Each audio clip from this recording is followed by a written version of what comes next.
Welcome to Spirits Podcast, a boozy dive into mythology, legends, and folklore.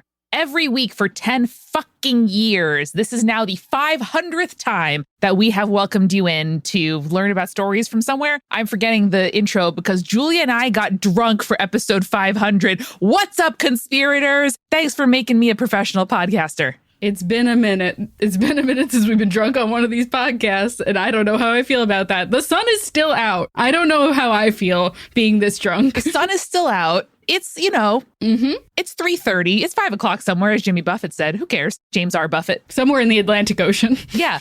Folks, this is the situation, okay? Julia and I started this podcast 10 years ago because we were childhood best friends. We knew each other in pre-K. Julia bit my sibling. It was a long story, and then we became best friends in middle school. Fast forward I don't know that we've dropped the lore of the biting on the podcast, but I could just be misremembering. Julia bit my sibling and was banned from my house for elementary school. It's okay. Not the whole elementary school, for like a grade or two. For a grade or two, but both of us preferred books and bugs to other children. And then we came together in middle school under the auspice of we both love theater, would later realize we're both queer. We love each other. And so we started making this podcast when we were both back in New York City after college, working our drudgery jobs, getting a little bit too drunk at the Jekyll and Hyde Club in Times Square. That's true. And said to ourselves, we should make a podcast together. That then turned into our jobs, where we can't drink on the clock, nor do we want to. We are now 33 and 34. I took an Advil. We record at noon, mostly. We record mostly at noon. I took an Advil with my shot of mezcal before this podcast because that is the kind of life that we are bringing.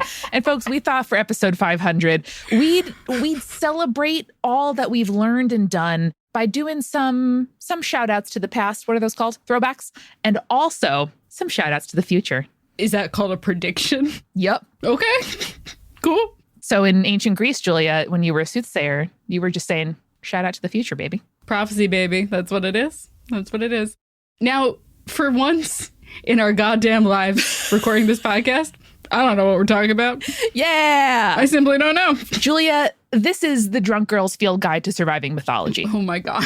Welcome. I'm so excited. I decided that you deserve a break once every 500 episodes. That seems fair. That seems like a good work-life balance for me personally. And Julia, I've consulted with the internet. I've consulted with an encyclopedia. I've consulted with a goddamn physical book, Whoa. The Spirits Audience, to just explain to you, in case you need a refresher, all that you can expect if you are dropped somewhere in global mythology. We're in, a yokai situation. We're in urban legend. We're in some folklore. How do you make sure that you are the final drunk girl surviving in this scenario? Okay. I love this. I'm into it. I have a lot of thoughts about how to survive mythology. Yeah. I'm so curious if we're going to talk about them. I would also like to implore you, Julia. I know that you've got a drink in hand. I've got a drink in hand. What are you drinking, by the way? I know we'll talk about it at the refill, but what are you drinking right now? I have a beer shot combo. I had one before this podcast, and I've got one with me now. We'll see when we make it to the refill what happens. My constitution is a little bit different than when we were 23 starting the show. That is true. I had a bijou before we got started. And that means French for kiss. It does mean French for kiss. And when Jake got home, he saw me drinking that and he says, "What time is it? What's going on?" And I said, "I have to get drunk for work." And he said, "I love your job." And I said, "Me too." And now I'm drinking true to form because I recommend it literally all the time. Probably, I was going to say 10% of the episodes, and that feels strong. I'm going to say like 2.5 because we do have 500 episodes of this podcast. But it's the last word, baby. We're drinking it. We're doing it. Yay! On live, on camera. It's not live. It's live for me. I live my life live, Julia, which is like much like the Fast and Furious franchise, living at a quarter mile at a time. We just live our life live, and there's no edits, and we do what we can. I know now, because we're 4 minutes into this episode, that I am 100% going to spill a drink during this. You just said that while I was taking a sip, and I was like, I watched the level of the glass, the liquid in that, splash the top and then splash its way back in. And I'm like, we're not going to get that lucky in the future. My brain was just trying to reach for the word meniscus and served the word perineum. So, Julia, we are just set up for success here. No. Before we get into it, I do just want to take a minute. Section number 1 of my outline over here is reflections, which we are in. And Julia, one of the great realizations of my life is that I love being a woo girl. I love Yeah. sitting here and listening to my best friend talk her shit and say woo and yes and listen and think and talk and make silly jokes. And when we first started the show, I'm going to be honest with you, Jules, I had a little bit of an identity crisis over being the person on the show that didn't know things. Like, my role here is to be a listener and to ask the questions that the audience might also be having. Before that, I was like the kid that you had do the whole group project because you couldn't be bothered and you know she'd do it fine. And so I'm like, what does it mean to be the person in the group project who's coming in vibes only? Yeah. And now in episode 500, I feel like we've come all the way across where I know that is valuable. I know that is a part of me. And I don't know, I'm excited that I no longer have to get drunk to show you my full personality. And isn't that being in your 30s? 100% that is true. The thing is, like, that's what I was so nervous about, I think, pitching this idea to you, Amanda, originally, where I was like, Amanda is the smartest person I know. Amanda is so knowledgeable. Amanda is like the expert in anything that I could possibly ask her about. So it feels so weird to pitch an idea where she just gets to like hang out and like not really have like the expertise. And you still 100% put in your expertise in a lot of the stuff that we talk about. Like, you are so analytical. You are so like interested in the stuff that I have to say. And you take it to an extremely cool and new level that I don't even think about in writing these outlines. And I just really love that. And I think that I'm so glad you get to have an opportunity to just like sit back and like learn some stuff, but also have like a fun time talking about things with me. Yeah. Yeah. I love you. I love you. I can't wait to make even more episodes of this show. Oh my God, we're going to make 500 more. Get ready for episode 1000. Oh boy. Oh, I'm excited. We're going to have to like do a mushroom trip or something when we get to that. Oh my God. Yeah. Julia, I think it's time for us to get into what all's going on with them guys in the Greek mythologies. Oh, okay. Yeah. I mean, that's where the whole podcast started. So it makes sense for us to revisit it. Exactly right. And I would love to invite you to just take a slurp of that drink every time I get something wrong. Oh, Good start. Good practice. Love it. You said take a slurp and I was already reaching. So I was like, let me just take a sip. All right, Julia, let me explain to you Greek mythology in 15 minutes or less. So you ready? Okay. Yeah. Uh-huh. So here's the thing.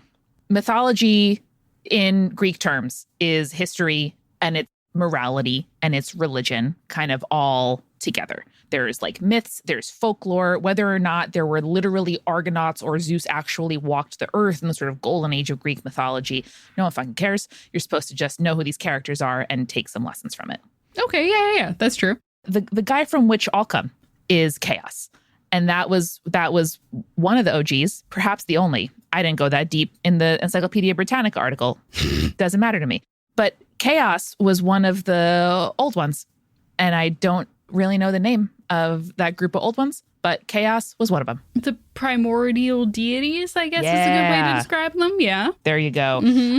Chaos birthed Gaia, which you may know as being an age-inappropriate website where Amanda exchanged sexually explicit messages with no doubt adults on the role-playing boards in the, let's say, late 2000s. Not as safe as the Neopets role-playing boards of our youth. No. When it got nasty, we had to take it to Gaia online. But Gaia is Earth.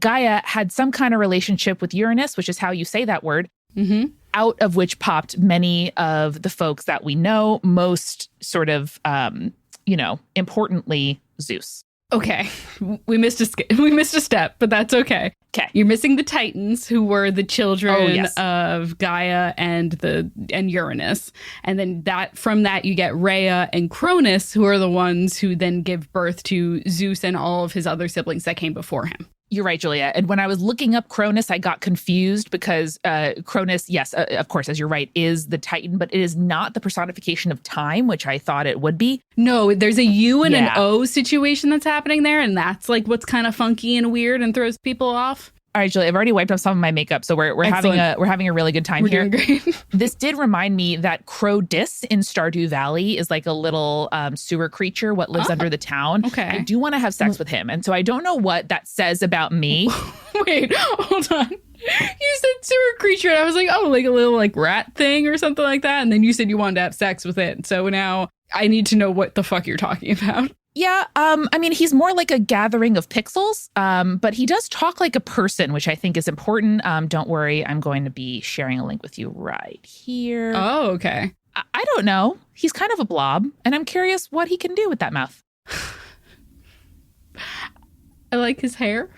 It's just a little cue ball. That's so cool. I love that for you, I guess. You're so supportive. I love you. Julia, thank you for reminding me. Back to the outline, of course. It's very important we follow it. Cronus is, of course, as you mentioned, the youngest of the Titans. He's the big daddy. He is in charge. Into leather is just going to be my guess here. I'm just putting that out there. And in Greek tradition, heard a prophecy what ruined his life. Sorry, what was he in charge of besides leather? Anything else? The rest of the siblings? And I was going to say time, but I think that's wrong. That is kind of wrong. I will say a lot of the Titans were sort of like personifications of natural forces. Yes. As you would imagine, like being the children of Gaia. Oh, I know this one. Wait, is Cronus farming? Actually, I fucking don't know off the top of my head. Hold on. I don't want to sound stupid on the stupid show, but... When you're drunk? Oh, okay. What the fuck did he do? So what's also interesting is he was the one who also overthrew his father. And he was like, shit, if I overthrow my father, then my son's going to do that to him. And that's crazy. Oh, fuck, you're right. He didn't break the cycle because there was like a stone wrapped as a baby, his wife Rhea, which is a dope name. There was something that went on, and ultimately he did have Zeus, who did overtake him as daddy of the gods. I gotta be honest, Amanda, I don't remember what he's in charge of. I don't think it's anything specific. That's okay. No one cares. All right, cool. They can go to any other episode of this podcast for research-based insights. Anyway, we get to Zeus, who is the fuck father. By that, we mean the father of all fuckboys. He is someone who doesn't respect anybody's, autonomy, ability to make their own decisions. He is the president of the gods and is also in charge of the weather. President makes it seem like he was elected, and he was not. He won his stuff in essentially gambling. Fascinating.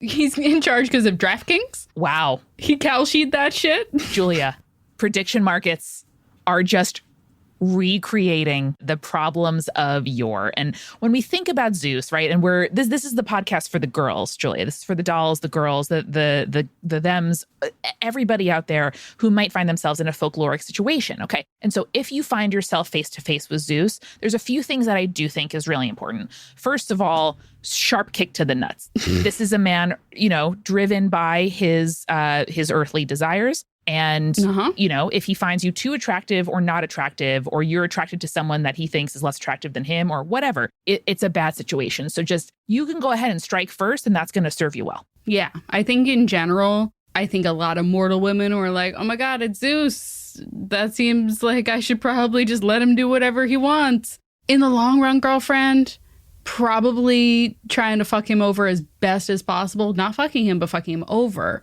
is gonna be the best situations for you. Yeah, he's the man that you remain coupled up with through Casa, and then you find someone way better for you, and then have that kind of moment of sweet revenge when he walks back in alone and you have an absolute 11 out of 10 on your arm. Love Island, baby! Zeus, associations, thunderbolts, salting women, having many children. Eagles, exactly. Thank you, Julia. A bird that looks impotent, I'm just going to say.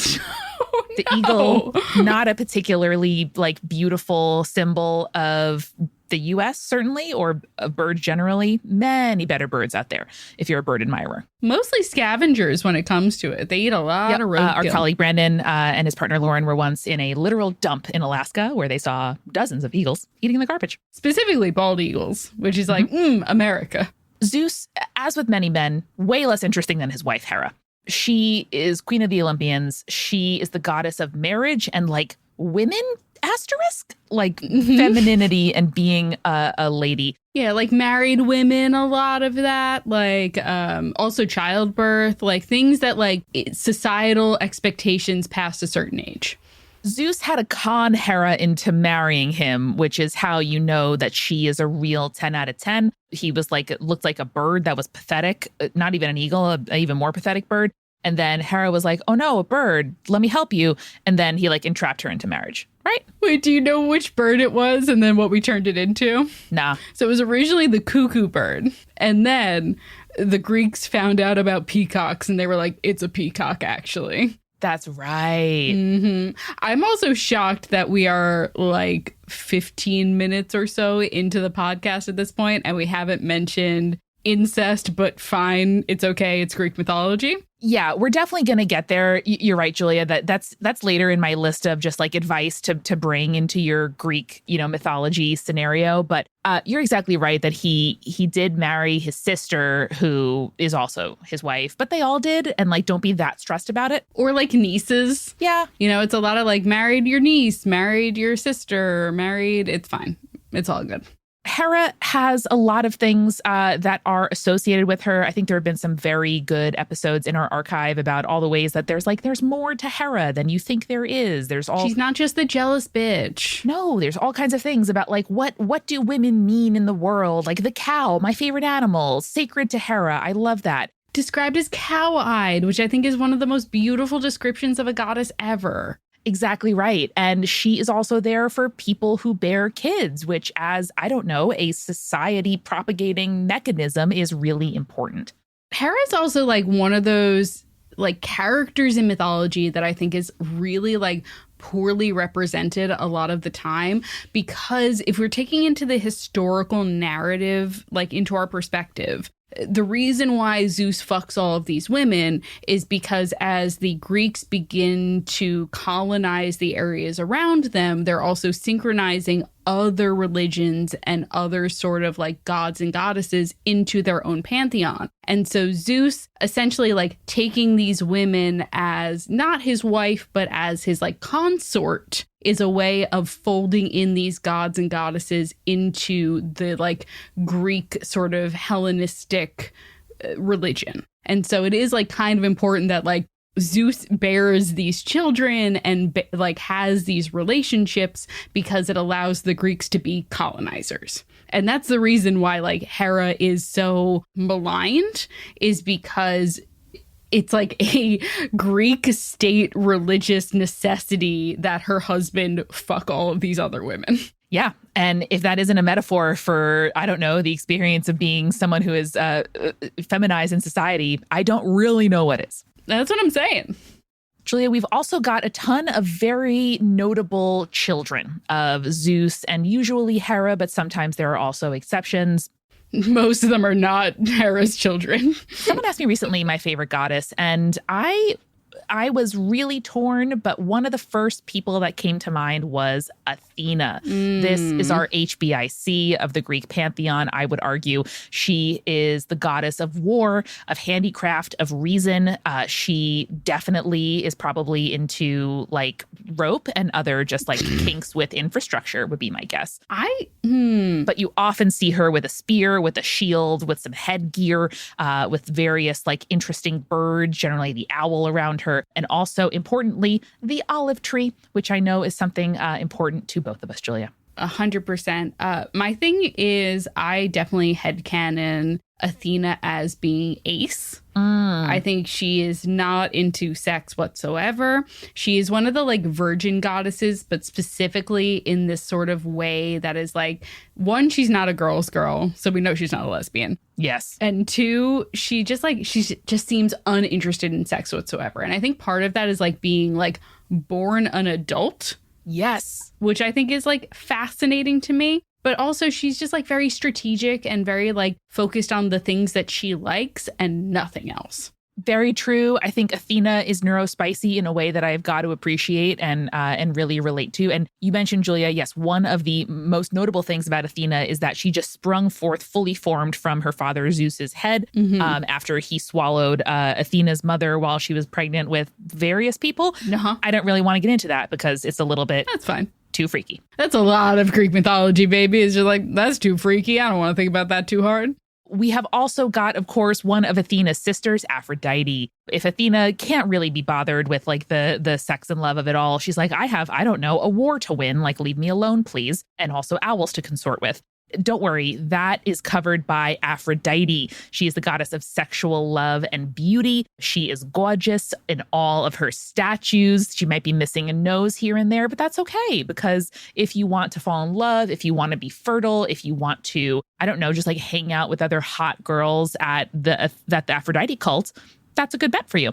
You know what's really interesting is like Aphrodite is often seen as Zeus's daughter, but at the same time, like her origin story that's often repeated in mythology is like they either, oh God, I'm going to probably fuck this up, but I'm a little drunk. It's fine. It's either they castrated Uranus or Cronus and then like threw his bits into the ocean. Sure. And that created sea foam. And out of that sea foam, Aphrodite was born. And so like, it's not quite a like Zeus might be the father if it's the Cronus situation where he castrated Cronus and then threw his bits into the sea. So like, I guess that makes you the father. But really you would think of like the semen left over from the bits is fathering Aphrodite. And I think that's honestly very sexy of her. Julia, excellent looking at one of my sort of pieces of advice for girlies in the Greek mythology environment, which is sea foam equals you're gonna get pregnant. So despite what we learned in middle school, blowjob can't get you pregnant, but it's playing in the sea foam sure can. So watch out. The pull-out method does not work. The pull-out method does not work with waves or anything else. That's true. Can I put a quick aside? Aphrodite loves a quest. Anyway. Yes, Aphrodite loves a quest. She feuded with Persephone a little bit. You know, we do have some girl-on-girl violence here, unfortunately. She is in the Trojan War. She's up in it. Like, Aphrodite is a central figure. My favorite is Aphrodite in the Psyche Eros story arc, where her son falls in love with this mortal woman, and then the mortal woman like betrays him, kinda. And then Aphrodite is like, you got to go get me 3 items. And she's like, I'll do whatever I got to do. And I love Aphrodite is a girl who loves a trinket, Julia. And she if you have ever trinket. wooed a girl who loves a trinket, a girl who has some crystals, a girl who has a lot of necklaces, a girl's got some tarot cards all around, you know what you're doing here. If you find out your girl loves Aphrodite, get her a really nice seashell. Yes, she would love that. Yeah, she would. Speaking of seashells, Julia, we've also neglected to mention Aphrodite's uncle. This is, of course, Poseidon, god of the sea, one of the brothers of Zeus, one of Cronus's and Rhea's kiddos. Poseidon, I would say, arguably the hottest of the Greek gods. I love a wet man, Julia. I love a wet man. Oh, no. Poseidon, generally wet, holding up some kind of ball or orb and a trident. Which I do find just, I don't know, kind of interesting. Say more right now. I think the trident is obviously a phallic object, but also the fact that there are 3 points to the trident means that I don't think Poseidon is the kind of phallocentric lover who is going to like not be creative because there is like a phallus in play. Do you know what I mean? Okay. Yes, 100%. What do you think of the fact that Hades has a bident then? Hades, bi king, wife guy, loves Persephone, not my business. Hades is taken. Okay, great. Love that for you. Okay, so I just wanted to check in Trident versus Bident situation. I love that we love that. Anyway. Yes. Hades to me, the real provider. It's more of like a probably like fuck, Poseidon, marry Hades kind of situation because Hades chose last as they were getting over the like land, sea, and the below the land. And Hades was like, okay, I guess I'll take the one with, I don't know, all the resources and no sunburn. Fuck. He's truly a man who is like, he is a man in finance. I'm looking for a man in finance. But he is like, yes. Literally, he has a corporate job. He has all of the riches on the underworld. It's so sexy of him. I love that for him. Sorry, we're still talking about Poseidon. I had to jump to Hades because he's the hottest. Doesn't matter. The other reason why you want to fuck Poseidon, Julia, is because he's associated with horses. And I think horses are hot. And I'm a horse girl. And, that's what we're being honest about today in episode 500. Now, my theory, and I'm sure I've said this on the podcast before, is he's also associated with earthquakes. So that man loves some vibration. I think Poseidon is a man who uses all of the tools available to him, and it has never been a better time to use technology and sex. Also, just as bad in terms of his brother in the sexual assault category. So Yeah, we're going to just like move on swiftly from that because that is, in fact, what we do here. That's not usually what we do. It's what we do today. But yes, there is, we've covered Hayden and Poseidon, a lot of other folks who are important to mention here in the pantheon. Sorry, you said Hayden. I'm like, Hayden Petentier or whatever the fuck her name is. Petentier. We talked about her. Lots of other gods that we can talk about here. And shout out first and foremost to our editor, Bren Frederick. Thank you, Bren, for making sense of this episode. You're doing so great, Bren. Whoop, I just spilled a little beer. Oop, there we go. Amanda spilled before me. Shout out. Everyone take a shot back at home. Good God. Hydrate with your shots. All right, Julia, a few more Greek gods to go before we deserve a second drink here. We do. I'm running out, Amanda. Look at this. Yep. I'm running out. Okay, I need a second one. Few gods we got to mention. We have Hermes. Okay, this is a god that you want to pray for if you want to get pregnant, if you have to travel, if you, I don't know, are a thief or own cows. He's fast and sexy. Let's be honest. You need Hermes is the bike messenger of the gods. And if you got to get a text real quick between Olympus and the mortal plane, you know who to call. We got Dionysus. Certainly the god that you want to buy your drugs from, but definitely the sponsor of this podcast, honestly. But definitely not the god I would argue that you want to like end your night with, you know? You want to pregame safely at home. You want to party with Dionysus for the bulk of the night, but then you do not want to be like on his hill come sunrise because someone is going to get torn apart limb from limb. My problem is I've been watching too much Summer House. And I do think that Dionysus, who is married. Don't say he's Kyle Cook. He is Kyle Cook. Don't say he's Kyle Cook. He's Kyle Julia, Cook. God damn it. But the thing is, like, he has a wife. He's kind of a wife guy. And I love that for him. And Ariadne is not problematic the way that Amanda Batula is on Summer House. So, like, I kind of dig that Dionysus is Kyle Cook. So Dionysus has a line of hard teas called that are and they're really good. Less no, bad. No, we're not going to say Bren, bleep that because we're not saying it until they sponsor the fucking podcast. That's exactly right. Somehow my screens have started mirroring each other and I'm a little bit confused. 1 second. Nope, I can't fix this right now. You can't fix it right now. It's too much. No, I have to do it. It's too much. What button did you hit? All of them as I was trying to get the beer out of my keyboard. Man, you got this. I believe in you. Okay. All right. We're better. We got it. Whew. Few other gods, then I need another beer. Demeter, we love her. So hot. Daughter Persephone, we've talked about her myth twice. I loved that we revisited it for our anniversary, Julia, because there's so much about women in our 30s, I think, that we can respond to and admire about Demeter that we didn't before. Mm-hmm. Loves a flower. Very moving story of grief. My favorite thing is finding out, so they describe her as being corn-based. Yeah. And, like, the ancient Greeks don't know what our like Western understanding of corn is because that's a New World crop, baby. And so when they're describing that, they're talking about like wheat and shit. I just love the idea of like giving Demeter an ear of corn and her being like, it's so beautiful. Exactly. Like one of the beautiful ones, like the heirloom breeds. Oh, so totally. Mm-hmm, mm-hmm. Okay, yeah, Dionysus, buy your drugs from him. Don't sleep over at his house. We've got Ares, the god of war. I would say anytime you're in a room with Ares, leave. Nothing good is going to happen. Honestly, if you were just to like confront, like Ares is the kind of guy where he'll like make a misogynistic joke. And then if you confront him about it, he'll like immediately back down from you. Ooh. So like my Greek mythology suggestion is if Ares tries to intimidate you, fucking just stand up to him. Yeah, I love that.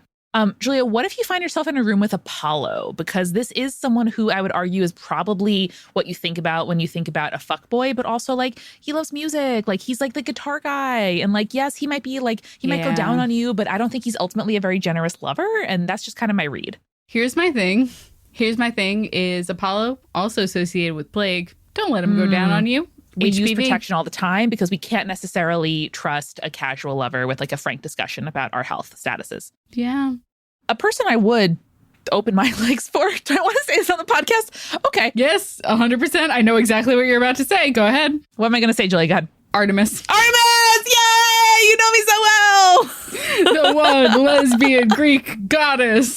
Yes! Yes, if we want some sapphic-ish up here, we are going to find ourselves in a room with Artemis. She's the goddess of wild animals. And you know, Julia, that means that she has a particular musk. She is the goddess of the hunt. She also loves vegetation and somehow chastity, which is just kind of like being a good woman, and also childbirth. So in my mind, Artemis is the like, you know, child-free sapphic auntie that I want to grow up to be. You also need to understand that in Greek like culture, being a virgin just meant that you were an unmarried woman. And so a lot of lesbians were having sex and being like, oh my God, my goddess Artemis, because technically I'm not married and technically I've never had a dick in me. She is absolutely a certified baddie, the sort of like certified bachelorette that you want to have around. I love her. And I just saw my note that says seafoam equals pregnant. Julia, I think it's time for us to get us another drink. And folks, when we get back from the refill, we are going to talk about all the lessons you need to take from Greek mythology, from fairy lore, from urban legends, and from this podcast. Stick around. Thank you so much, Amanda. Let's go grab a drink. Hey folks, Amanda here. Welcome to The Refill. I hope you enjoyed this episode. I was feeling so self-conscious about being in charge. It's a lot. But you know what? Julia deserves this after so many episodes. Thank you again for joining us. We couldn't be more proud and excited and humbled and grateful that you have made it part of your life and routine to listen to spirits. As you may have heard at the top of the episode, we are also making it easier than ever and more affordable than ever for you to become a paying supporter of Spirits on Patreon. Without our patrons, we could not make this show. And if you like this and you have some money to spare, we would really appreciate your support. Specifically, we are giving you 50% off your annual membership. So if you're an existing patron at the monthly tier, you can upgrade to annual. And if you're a new person and you've never supported Spirits on Patreon, girl, you have thousands of posts to catch up on. We have so much over there. Join us at patreon.com/spiritspodcast, and the code 500 will get you 50% off your first year of membership. Welcome and congrats to those of you who have taken advantage so far. Amaryllis, Avery, Zoe, Heather, Bug Taylor, Paul Henry, Because, and Katya. Thank you so much for joining or upgrading. Thank you to our supporting producer level patrons, Alicia, Hannah, Scott, Ann, Matthew, Lily, and Will. And our legends, Captain Jonathan, Malachi, Cosmos, Audra, Sarah, BM Yep, Scotty, Morgan, Rico Like, Chibi Yokai, and Smoliv. We're also, by the way, sending you a special thank you with some physical merch for free in the mail. So if you are a paying patron of any kind at any tier, make sure you check our page, patreon.com/spiritspodcast, for instructions on how to redeem that. This just means the absolute world to us. We are so grateful for you. I'm going to let you get back to the episode. So thank you. We love you. And here's to many more.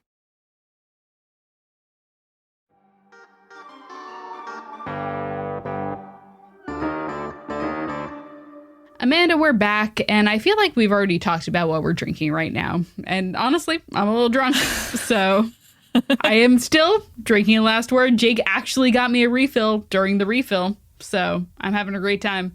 What are you drinking? I am drinking a beer shot combo. Here we go. Just a real sort of cheap lager and a small... You're not even going to promote the cheap lager? They're not paying me. Oh my God, you have a fucking And then nip. I have a little nip of tequila that I think my sister left here during her last visit. Okay, I was going to say, Amanda, if you went out to buy a nip, I would have had some concerns and opinions. But the fact that Bailey left it, love that for her. Indeed, Julia. And I was trying to figure out how to transition back to my outline. I don't really know how. Section 3 of the outline. It's hard. Hey, girlfriend, having done 498 episodes of this, it's not an easy thing to do. I'm good. You're going to get the wheels back next week. But Julia, for now, I came up with a list of advice that I think is really important for the girlies, gender expansive, to know if you ever find yourself in a sort of like Greek mythology situation, just what this stuff teaches us and also what you need to know if you want to survive your next run-in with the Greek gods. Yeah, I think that's a great advice to give anyone. Okay, so let's start with this Greek edition. I think this applies to a lot of our ancient mythology and folklore. But first of all, Julia, I think it's just really important to say that you should never compliment nor insult a god or goddess. Like, that's not your business. Just don't sort of refer to them ever. What's a good example of like a neutral statement to make if someone's like, what do you think of my weaving? You're like, I think that might be Athena. That is some of the most distinct weaving I've ever seen. I've never seen weaving like that before. Right. Okay. I am breath took. Nope. My breath has been taken. My breath. No, but even then could make them want to make you into a fish or some shit that don't breathe. Yeah, that's true. You could just say like, I'm speechless. And then you never speak again. So that's just really important to know. Better than being dead. Indeed. Also, Julia, every tree, flower, bird, animal, beggar could be a god. And you could also become one of those figures if you are exceptional enough. Meaning, like, if you stand out too much, good, bad, and different, act accordingly. Okay. I think my hot take is treat everyone you meet like they could be a god who's either going to bless you or fuck you up. So true, which brings me to my next point, which is help strangers, Julia. Yeah. It's very important. You just should. Mm-hmm. You should. There's a lot of like carrying goddesses over a river when you don't expect to. There's a lot of like, oh, an old person came to my home. Let me like treat them like they're a guest. It's the divine hospitality. You got to remember the divine hospitality. Always have a cheesecake frozen in the fridge to break out, to bring to someone like, oh my God, we don't have a cake. Don't worry, we get the frozen cheesecake. If you wait 40 minutes, it'll be ready to go. Julia, I invited somebody to my house yesterday for dinner on short notice, and they were like, wait, don't you want more notice to have me for dinner? Are you just a person who could like have people over their house for dinner at any point? And I was like, yes, bitch. Yes, I can. That's my whole point. I can make a whole meal in an hour and a half if you give me enough time. I have a Costco membership, a Prius, and a dream, okay? I have a dinner party in my freezer at any given time. You're ready to go. Julia, it's really important to remember that you should be cunning as a person, but never, ever even think, most certainly say, or prove that you're more cunning than the gods. Don't ever be like, wow, I'm so good at blank. Even better, the gods, maybe. Nope, never show off. If you're a musician, don't be. Be bad at it, actually. Nothing good ever came of being a musician, which I think is actually very good advice when it comes to like our little hobbies that keep us sane. Mm-hmm. It's important to do it. It's just for you. It is not for the world. It is not for the gods. Yeah, 100%. Don't be Orpheus. Don't be anyone. Don't be Arachne. Don't be anyone. We don't want to know your name 1,000 years from now is the important part. If we know your name 1,000 years from now, you've done fucked up. And I hope that is genuinely something that makes you make the most of your one wild and precious life. Yeah. You know? Yeah. Because don't like, listen, that's not going to matter in your lifetime. No. It might matter, 1,000 years from now, but it's not going to matter in your lifetime. No. You're fine, baby. Make your crafts. Share your shit. I want to see it. Do your thing. You should be scared of your siblings, who might also be your spouses in this particular situation. But generally in Greek mythology, Julia, we don't have a lot of wholesome sibling relationships. Literally trying to think of anyone, and the answer is no. Maybe you've done what we all should do, which is be an only child. Hey, I didn't choose it for myself, but I love that path for me. And then my final one I could think of, Julia, is that there are other beings and societies that exist out there that we don't know much about. And you better hope you never encounter them because they are none of our business. And that includes the Amazons, the Minotaurs, whatever is going on down in Hades, none of your business. Mm-hmm. Do less, say less, go away. The centaurs mostly, like 1% of centaur is okay, but the other percent of centaur, they will kill you. Is this a safe place to admit? No, I do think it's a safe place. This is the right place to tell me that. I'm so sorry. Like, it was more like a no, baby, you can say that. If you want to say that, you can say that on the podcast. That's okay. I said the wrong yes or no thing. I gave you the wrong affirmation. I'm so sorry. I love you. I love you. It's going to be our club. It was a no, like, no, baby, you're in a safe place. And then I didn't say that. Okay. Julia, we've talked a lot about Greek mythology. Is there anything I've missed just from that like couple thousand years of human civilization? I mean, I will give Hestia a shout out. She did not get a mention. She's so sexy. She's just like your auntie who like lives in a shack in the woods. And you go there and you're like, Auntie, what's up? And she's like, I made you soup. And you're like, thank you, Auntie. That's great. I did need that. You're right. Yeah, we didn't talk much about who I think is the hottest of the gods. You know this, Julia. It's Hephaestus. This is our disabled king. This is our blacksmith, carpenter, artisan. He's all up in the volcanoes. Yes, the volcano, I think, is ultimately vulvic. But, you know, I'm just saying what I think here. And married to Aphrodite, too. Yes. And only a baddie could bag that baddie. That's true. That's true. It definitely was her choice, and she definitely got to decide who she married in the long run. But we also, Julia, here on this podcast have covered obviously lots of global mythology and folklore. The thing that I think remains the strongest in my brain and that I really want to just make sure our listeners are really equipped to navigate going forward into the future are two areas of inquiry. Okay. First, Fae and the Fae lore. Okay. And second, urban legends. Okay. Yes. Here in our penultimate section of the podcast, I would like to make sure that our listeners know what to do if they ever sort of find themselves in a Fae lore or modern urban legend scenario. And so I have a few things here, but Julia, what comes to mind for you? Let's start with the Fae. What's important to remember if you find yourself in a sort of Fae situation? I think that the answer to a lot of Fae and also ghost urban legend stuff is be respectful. Be respectful. How can you be respectful? Please and thank yous. Yes. I think is a huge one. My mom taught me well.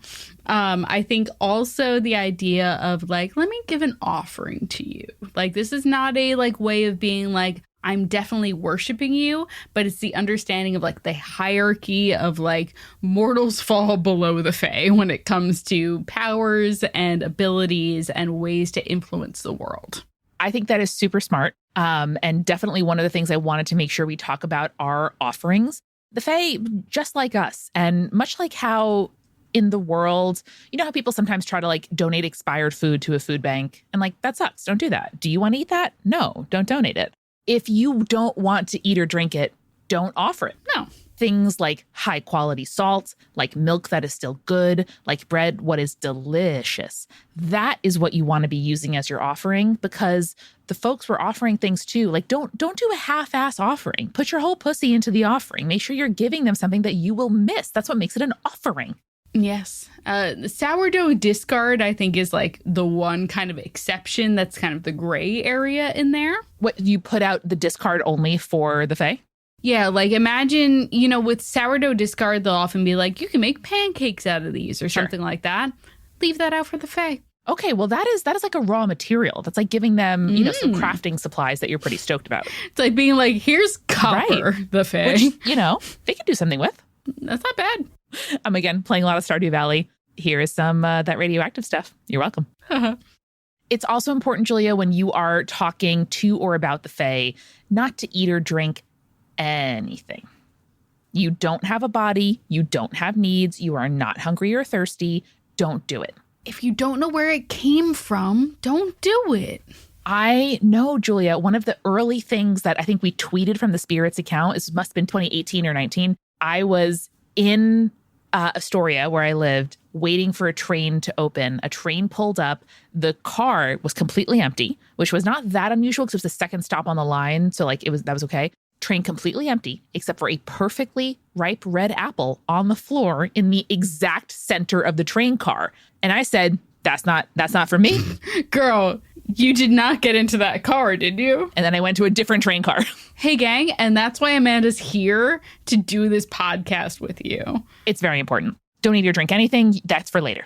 You can also flatter, but not too much. You shouldn't say something that if somebody is like, what do you mean by that? And provide citations that you could not back up. It's important not to get over your skis. You don't want to be in a Goodfellas situation, as they say. I haven't seen that film, Julia. What is that about? Okay, there is a famous scene in which he's like, oh, you're so funny. And then the other guy goes, what do you mean I'm funny? You like funny like a clown? So I'm a clown to you? And he's like, No, you tell funny jokes. Like, what the fuck are you talking about? Because if you insult the Fae in a way where they're going to make it into a problem, you don't want to get into that. You don't want to do that. So helpful. And brings me to my next point, which is boundaries are useful, Yes. whether you are relating to your boomer Gen X cuspy parent or talking about the Fae. I'm sorry, I never had a moment more where like you're the meme where it's like two girls who don't know what they're talking about be like, yes, exactly. That's exactly what we just had there. You said that, and I was like, yes. It's very important to set boundaries with the Fae. You shouldn't talk about things like, I don't know, your true name, your heart's desire, what you're doing this weekend, anything, any information they could use later to turn against you, just because that is their thing. And it's like, it's not at you. It's kind of your bad for exposing that to them. Here's my hot take. If you think you're in a Fae situation where someone's like, so what's your name? And you're like, I don't know if I should give you my real name. I think you should go full non-binary vibes where you just give them a name that is a version of your name or like a name that is like 3 to 4 letters. No more. And then that's your whole thing. No more, no less. 3 to 4 letters. Completely agree. And wait, I'm sorry. I'm just realizing something now in real time, which is my name's Julia. In the past, I have gone by the nickname Jules. There's only one person that doesn't call me Julia or Jules. Who? And that's my husband. What does he call you? Who calls me Jule. Jule. And I'm like, oh no. Does he think I'm Fae? Is he worried that I am a non-binary Fae who's going to steal my own name? I don't know if that works. In hindsight, Julia, I don't know if that works, but I love it. It's fine. I think it's important to have specific pet names, and it could be Babe or Honey or whatever. And like instead, it's Jewel. I think that whether you are an egg or a Fae in waiting, or just a person. Fae in waiting. Wait, all eggs should call themselves Fae in waitings from now on. Sorry. Don't you think? We love you guys, and like whenever you're ready to emerge, we are here for you. You're gonna be cracked. Parentheses appreciative. Back to the Fae. How to survive them. Time is gonna pass. Don't worry about it. Word. Don't worry about it. Whether it's quicker or slower than time other places, don't worry about it. Whether it's a decade or it's felt like, I don't know, maybe 4 years, maybe. All things considered. Time is relative, and it's relative to you and your experience. So whether or not the world continues or spins more slowly, or you come back and you are older or younger than when you got back, like, baby, you had that experience and you did that thing, and that's all you have to worry about. Baby, you're a firework. Baby, you're a firework. Come on, let your colors burn. You're a plastic bag floating in the breeze, etc. And you're going to be fine. Yeah. Finally, Julia, I just wrote the bullet point realistic, and I'm not really sure what I meant by that. Maybe it's that... Drunk Amanda's got no idea what sober Amanda meant by that. No, I wrote it in the last 15 minutes. Oh, no. Maybe it's that you have to have realistic expectations. Like, you are not going to come out of an encounter with the Fae better than before. Unchanged. You'll come out different, but if you come out... Unless you're that girl from A Court of Thorn and Roses. Julie, I gotta be honest with you. I didn't make it all the way through that book. Amanda, you have to read more of it. No. You have to hate read it. Julia. It's okay. No, it's okay, because I've read all of the books now. All? And talk. Listen, we can change our Love Island chat to our A Court of Thorn of Roses chat. Oh, is Liz on that shit too? Yeah, Liz is on that shit, and Carly's on that shit. I could add her to that group chat now. Okay. All right. I'm ready. Okay. There we go. Be realistic, I guess. Hey, man, sometimes in episode 500, you convince your friend to read a book series that you don't particularly like, but you do want to talk shit about really badly. And that brings us, Julia, to the final part of today's episode. Bring it. Which is, I have polled the Spirits audience on Instagram at Spirits Podcast. Oh, no. For what lesson they have taken, their number one takeaway from Spirits Podcast in our corpus of 499 episodes to date. So many episodes, yeah. Julia, I want to run some of these insights by you and see if you have anything to add. Julia, we've got some insights from conspirators here. Are you ready? Yes, 100%. Don't eat the fairy food. I mean, we've been saying that, I would say, for a while. Flower says it's not pagan, it's fine.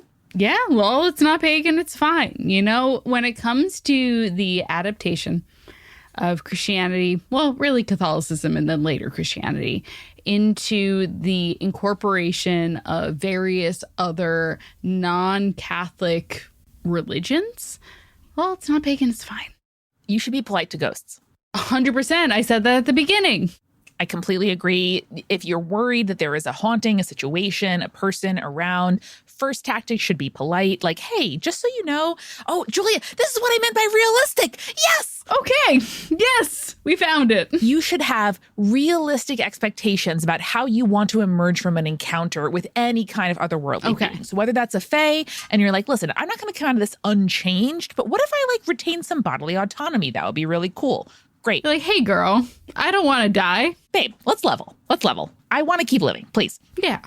You might have a ghost situation in your apartment or home, and you're like, listen, I'm not going to try to like evict you. Okay, I'm not being a fucking cop here, but I would love not to have horrible banging and moaning every day that the sun is up. So like, would be nice. Maybe we can come meet to an understanding. Maybe like the moaning and banging can be in the basement, and like I'm upstairs. Like we live in a society, people, and we have to cohabitate with all people, living and dead. You're so right, girl. Lot of people, Julia, saying team ignorant. So an old kind of binary here on the show. As with all binaries, we don't really believe in it, but there is team ignorant and there's team investigate. You hear a banging in the night. Do you go up, get out of bed and investigate that? Or do you turn over, pull the covers up and say, I'm fine? Here's my like somewhat hot take of this, where it's like, I've been watching a lot of horror fiction lately. And there is a certain amount of like team ignorant where I'm just like, don't get yourself involved in that. You know, it's a bad idea. I've been watching a lot of Widow's Bay recently. Thank God, fucking finally. And at one point I'm like, first off, I'm mad at everyone who watched Widow's Bay before me who didn't warn me about the clown shit. I was going to warn you when you were ready to watch it, and then you watched it before alerting me, which is honestly on you, victim blaming. Yeah, fair. But also there's like a certain amount of like, if this was real life and I heard like, you know, a bang in my living room or like something that sounds like my door opening, I would be like, oh, it would be stupid of me not to investigate that, because chances are the person who is like breaking into my home, I should find out that they're there. You know what I mean? Like either way, they're probably going to like try to kill me. But you can be forewarned a little bit. And so, exactly. I don't want to die in my bed. I want to die fighting. And so that's why I'm like team investigate for the most part. But there are certain aspects where I'm like, team investigate would get me killed. Team ignorant is not like quite right. It's team like get the fuck out of there. It's team not now. Or team not right now. Yeah. It's like, it's this idea of like, so I watched again that Widow's Bay episode where this one girl is like being stalked by a killer, right? And what she does is she's like, I think the killer might be in there. And so backs up and tries to run out of her house. And I'm like, that's exactly the kind of person that I am, where I'm like, my anxiety says there might be a killer in there. I think I'd rather just like leave my house. I don't want to deal with that. That seems like a bad idea. We have from Narya, if you see a solitary stranger, just leave them alone and walk away. It might save your life. Yeah, I think that in general, the idea of like there's a guy on the sidewalk and then I cross the street to avoid that stranger is not a bad vibe, you know? In general, it's just like if there's an individual that I can like get their vibe off of, cross the street and just like, you know, try to make it home. I would argue that it's generally a good idea to just be like, hey, man, you good? Like I saw an Instagram reel recently that's like, hey, if someone is like sleeping on the street, like leave them alone unless they seem like in distress or, you know, their like breathing is irregular or it looks like they collapsed versus like fell asleep. And if it looks like they're in danger, you can be like, hey, man, you good? But otherwise, not my business. I'm not a cop. Yeah, no, I'm talking about like someone like walking on the same side of the street as you, but like you're like, I don't know about that. Cross the street for your own safety, but it's not like a bad thing to be like, I don't know. How about this, Julia, from Cisco Mena? Spooky season is always better with a good friend. 100% true. Amanda, I have Obsession. Yay! I want you to come over and we can watch it together one of these days. Yes, please. And I think it's also important to add that spooky season can be all year round. It can be anytime you want. I cultivate spooky bitch, neighborhood witch vibes every single day of the goddamn year. Listen, I like to joke that it starts the day after Labor Day and continues until like the week after Halloween. But at the same time, like, I'm a spooky bitch year round. And that's totally okay. Julia, you're someone who I would see in a coffee shop and be like, I bet she's so cool. I want to be her friend. And then wouldn't have the guts to say hi to, but you're already my friend. Yes. I know. Listen, we talked about this when we went on a road trip recently. I know my Capricorn rising makes me seem like I'm unapproachable, but I'm really just an emotional Pisces moon and Libra sun. So like, you can talk to me. It's okay. And Koiva Create says, being authentically yourself in a society that pushes back / rejects the weird / spooky / nerdy / queer kid, that is the lesson that they've taken from 500 episodes of Spirits. Damn fucking right. You know, when it comes to like talking about mythology, talking about folklore, talking about urban legends, it's one of those things where I feel very strongly about like, be who you are. Because we love who you are. That's why we've been doing this podcast for 10 years, you know, a full ass decade, 500 episodes. It is incredible that so many of you have found who you are and embraced who you are.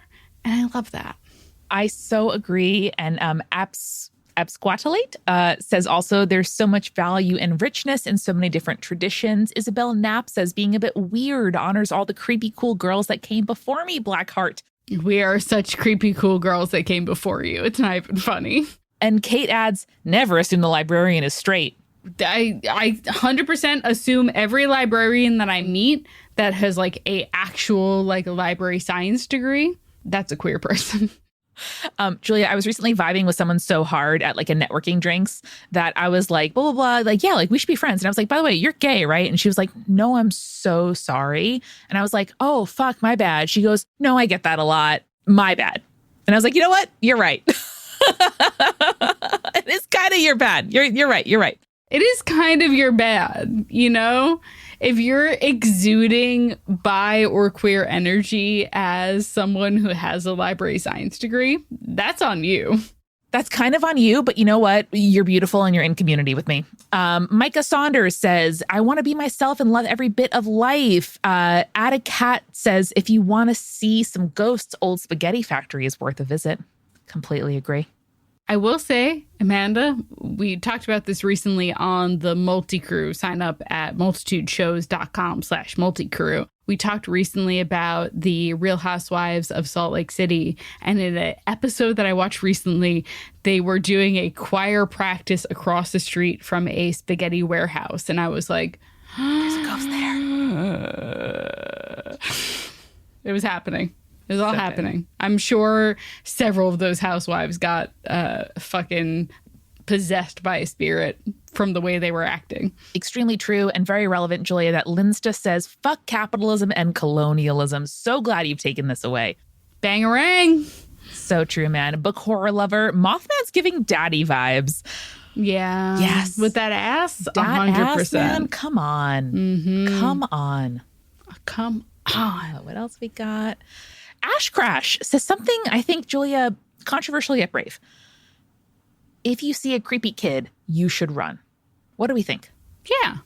I think it's the same energy as like if you see someone across the street from you that you can't get a vibe from across the street, that's okay. But if you are a creepy kid, you're probably gay. I love you. And two, don't or worry queer. about it. Let's just say gay is an umbrella Exactly term. We have Jellyfish who advises don't go up the stairs in the forest, which I definitely would have done before listening to the show. 100% don't go up the stairs. You can see where those stairs go. It's fine. You don't need to do that. Ash, you are so right for this. And Julia, here is one from Emily BP that I think sums up a lot of the beautiful messages we received. I have learned how cyclical and universal folklore, myths, and history truly are, and how they can still entertain and advise us so many millennia later. Listen, we're just people. At the end of the day, people have been peopling for so long, like thousands of years. And I really love that about mythology. I think one of the most important things that we experience in talking about mythology and then talking about it in the modern day is the understanding of, like, while we don't necessarily always have the context for what these stories are and why we're telling them, it's important that we like spend the time to think about why we're still telling them to this day. And I think that it's just like really beautiful because in a lot of ways we haven't really changed as people. We are still people telling people stories. And that's what mythology and folklore and urban legends are. I couldn't agree more. And genuinely, like every time that I feel alone or hopeless or, cosmically small or uniquely fucked in this world, I remember that there are millennia of examples of people reckoning with what it means to be a person, to have self-awareness, to know that I'm going to die someday, to lose people important to me, to feel like I don't have agency over the life that I was handed, to feel like, I don't know, there's like not enough time in my life to do all of the fucking and kissing and drinking and achieving that I possibly want to, and that I'm in a really good company in the business of feeling complex about being a human being. I love that every single week you and I get to generally soberly during our workday, which is our full-time job, sit here and talk about a story that was important enough to somebody somewhere in the world that it was recorded and preserved and transmitted and continues to have meaning and resonance and things to teach us right now. But Julia, I got to be honest with you, like the message that I am taking away most from 500 episodes of Spirits is that everything is done in community. And I could never take away the same insights from these stories if I just read them myself and thought about them as I could in discussing them with you. You are my companion from the cradle. You are my Havruta. You are my person who I discuss things with, my study partner, my companion in life. And I am so grateful to have you and to have so many conspirators committed to every single week learning and thinking about the business of being alive, which honestly is what we all should be majoring in. I can't believe that taking a class like my freshman year of college has kind of led us to this point, right? Mm-hmm. Like, obviously, we can rewind and go all the way back to like 4th or 5th or 6th grade of elementary school and have that be the sort of catalyst for all of this. But being able to think about it in a way that I can use this as a way of describing public history to people and know that like the college classes that I took with a very specific professor have led us to this moment. And the fact that it's, you and me, Amanda, people who have known each other since we were like 4 and 5 years old, is incredible. I just like, when I think about the timeline of what this project is from like literally start to literally like the moment that we're at currently, it is fucking unbelievable. Truly. I didn't think that I would find anybody in suburban Long Island in the 90s who could match my freak. And the fact that we've got each other and Jake and our families and all of the conspirators around the world who make time to hang out with us and hear what we have to say every week is kind of fucking everything that life means. Yeah, like the context of it, it's just so wild. When you think about it, you're like, you found this one person, you're going to be like hanging out with them since you were 5 years old. Now you were like 33, 34. That's your life. It's insane. It's truly insane. I'm really drunk at this point. I'm 3 drinks in. Like, I'm going to be honest with you. I'm 3 drinks in at this point. It's fucking insane. Julia, go hang out with your sweet husband. I can't wait to see you this weekend as we watch Obsession and hang out and have some THC seltzers. Conspirators, thank you for being with us. We couldn't love you more if we tried. And we are so grateful, whether you've been here for 1 episode or 499. Thank you for spending some of your finite human experience with us. Anything in between, honestly, genuinely. Any moment you spent between 499 episodes and this one episode. We're grateful you're here. We love you, man. And no matter what situation you find yourself in, no matter what is facing you, what's looking at you down the end of a long path or an empty glass or an email inbox that just won't quit, all you have to do is remember. Stay creepy. Stay cool. Later, saters.